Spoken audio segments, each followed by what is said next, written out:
Welcome to our Savvy series. I'm Catherine Magaña here with Rachel Ivanovich, where we help women become clear, get clarity and confident with their financial decisions. And we host weekly podcasts and different themes and topics. And today, as we're kind of in the beginning of the new year of 2026, we wanted to have the discussion on financial conversations and some things you should be doing and why this is a good time to do that. And so here we are, and obviously financial conversations, we have these all the time. We absolutely love it, but there's, it can be awkward. And there are a lot of conversations we try to avoid. Yes. And it's like, I think that sometimes people say, well, I don't know, I'll do it someday. But the reality is, it's because they're uncomfortable. Yeah. It's like, this is something taboo. We need to look at and really, maybe think this is a good time. I mean, obviously. It's a new year. Yeah. We have a clean slate. We have fresh mindsets. We have new goals. So let's go. So if you've been avoiding the money conversation with your spouse or your partner or parents or kids or even yourself, then we obviously think this is a good time to start thinking about that and taking those next steps. So let's be honest with each other. Like, why do we avoid these conversations? I think sometimes people feel like, do I know what I'm talking about? Am I bad with money? Am I going to be judged? Yeah. Or what am I doing? And, yeah. Or fear of discovering something that we don't want to know. Yeah. Or maybe you're afraid there might be some conflict in some of these conversations and really that's true. Wanting to But conflict doesn't have to necessarily be bad. That is true. So as we kind of think back to, growing up, and I think for myself, we didn't talk about money. No. And we do a lot of workshops, and a lot of the women that come to these workshops and these, they tell us, we didn't grow up talking about it. We don't talk about it with friends. We don't talk about, they're not having those conversations. And so I think that's, it is important that you are open and bringing this to the table. And I think obviously if you don't do something, then obviously that's a decision. Absolutely. And that, the silence of not talking about it comes with a cost. I mean, you miss opportunities. Yeah. Oftentimes you end up making poor decisions. You have unequal partnerships, and, you have this like feeling in your stomach, like, oh, you're just anxious a little bit. So it's good to have those conversations. So let's get started. Okay. So basically when it comes to money and relationships, whether it be spouse or partner or boyfriend, so it's kind of a question of, okay, this is a big one. Yeah, it's a trigger for people. And who's paying for what? How are you divvying things up? And if you're married, obviously you have, combined, you have income together. I just met with a gal yesterday, and they just got married, and she wants to have a newlywed appointment. Okay. Yeah, that's a great time to start having that conversation. Or maybe you've been married for many years, but you haven't really, and maybe you're the one who pays the bills, but your spouse has no idea. Yeah. So it's time to have the conversation. And then also, are there any debts? Are there anything? Or how much? And what are the interest rates? Yeah. And then when you do look at if you are married, obviously you have your bills and expenses, but are you going back to revisit that maybe once a year? Like how was your lifestyle this last year? And what I find is usually a lot of clients go back and look at it maybe around tax time when they're reviewing. But this is, I think, a good time now that we kind of just finished the end of the year to see, okay, what did I spend last year? Are there rooms for improvement? Do I have other goals? And what happens if one of the spouses loses their job? Is there a plan for that? For loss of income, absolutely. Mm-hmm. Yeah. So another thing kind of comes up in the money conversation are aging parents. It's a big one. So it is. A lot of people in the sandwich generation, maybe you're one of them, where you have raising kids and taking care of a parent. It's a big thing. It's a big thing, and it's a big conversation. Actually, my mom, I think I told you, she came to me and she said, well, I'm planning my own funeral. Oh, yeah. She wants to have it all planned out. She wants to have it all planned out. She's choosing the music. She's, and she's paying for everything in advance. But I don't think that's a normal thing. No.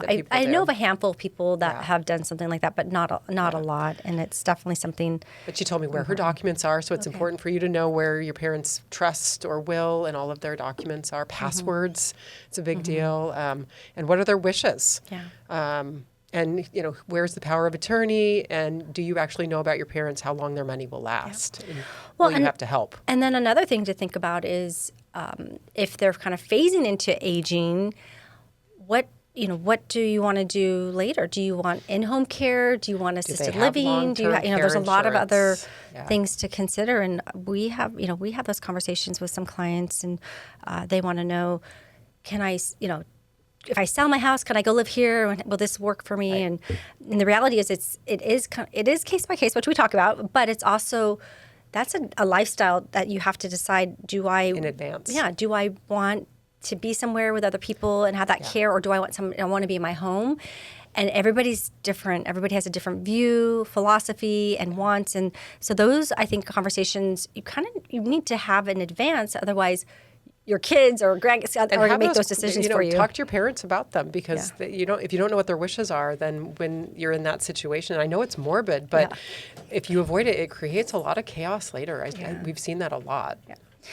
And then another kind of money conversation that comes up occasionally are adult children. Oh, so yes. I'm not there yet, but I know it's coming. So. We have 5 adults.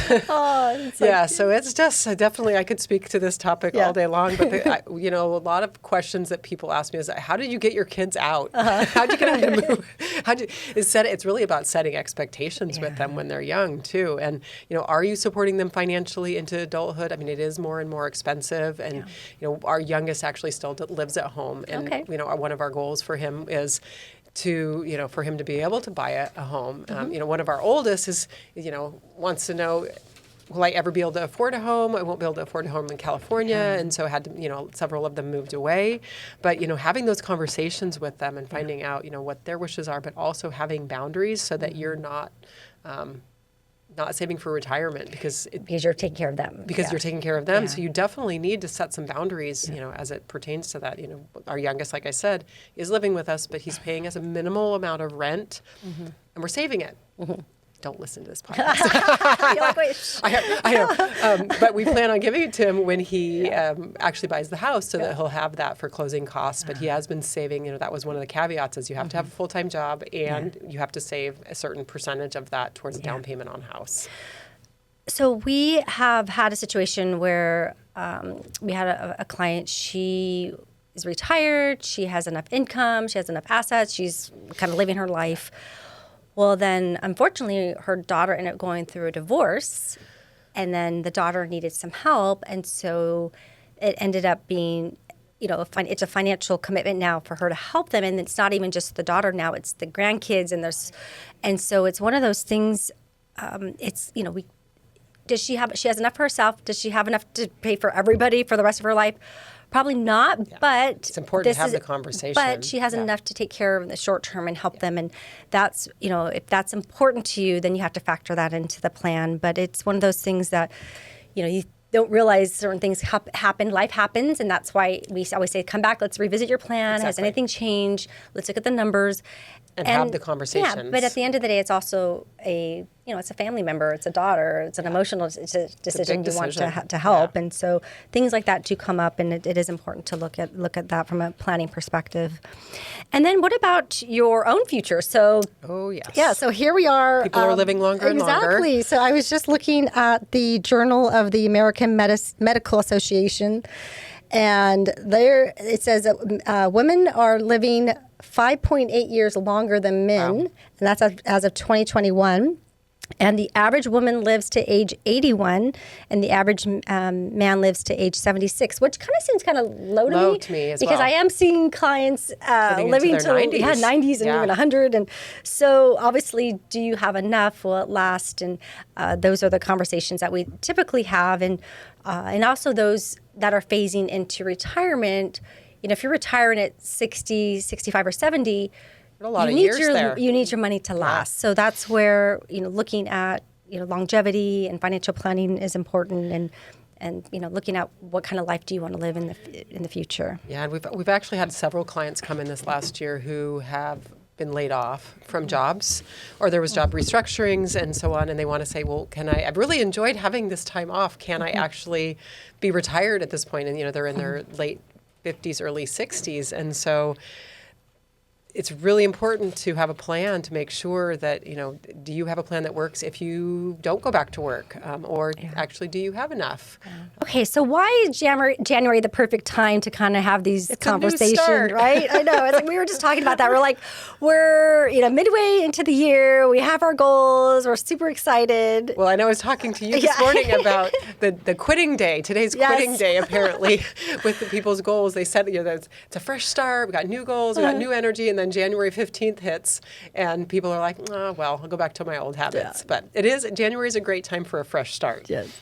And so for some people, you might be thinking about your health, your career, your organizations, obviously your money. And we definitely, well, that's what we want you to think about. We want you to think about your money. Yes. So we want to give you that money mindset. I know we've done a lot of, the last couple of series have really been on goal setting, money mindset, and kind of January is really the time where people are open to that change and planning.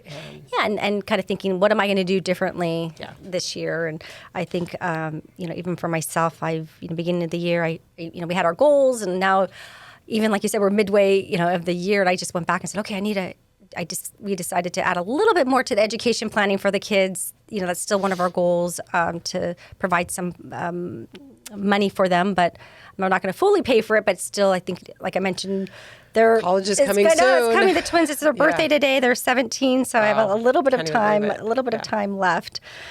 So let's talk a little bit how to start the conversation. So basically, picking the right moment.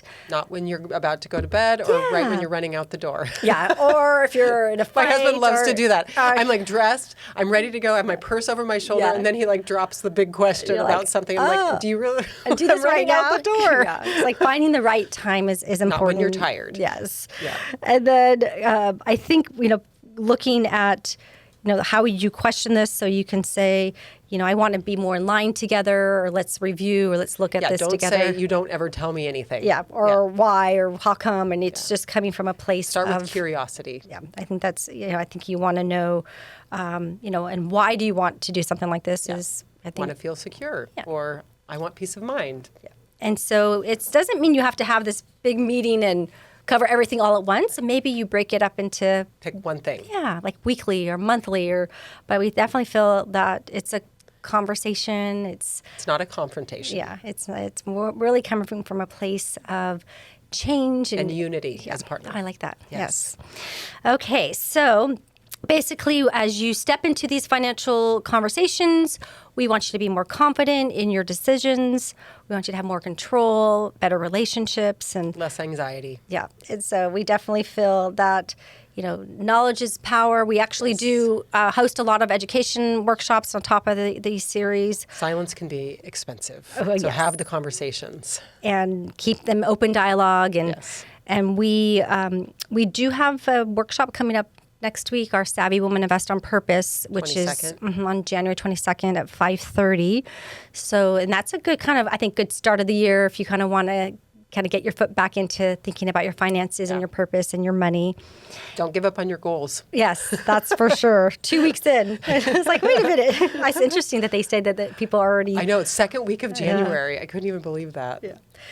So once again, we encourage you to have at least one conversation this month, and if you want us to help you or talk to your partner, with your parents, maybe with your kids, with yourself, with us. Yeah, and we're happy if you want to, sometimes somebody just wants to brainstorm or has a question, we're happy to consult with you. And so I think we covered a lot today. I think, having these conversations is important. And once again, even if you don't know where to start, that's okay. Yeah.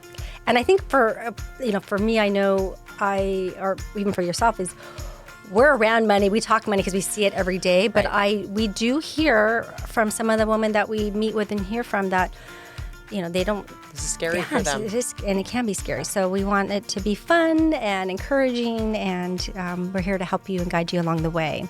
So if you'd like a complimentary strategy session, you can reach us at 760-692-5700. And we want to thank you for getting savvy today with us about your finances. And remember to savvy up. Please stay tuned for important disclosures. The opinions expressed in this program are for general informational purposes only and are not intended to provide specific advice or recommendations for any individual or any specific security. It is only intended to provide education about the financial industry. To determine which investments may be appropriate for you, consult your financial advisor prior to investing. Any past performance discussed during this program is no guarantee of future results, and the indices referenced for comparison are unmanaged and cannot be invested into directly. As always, please remember investing involves risk and possible loss of principal capital. please seek advice from a licensed professional. Savvy Woman Wealth Management is a registered investment advisor with the SEC.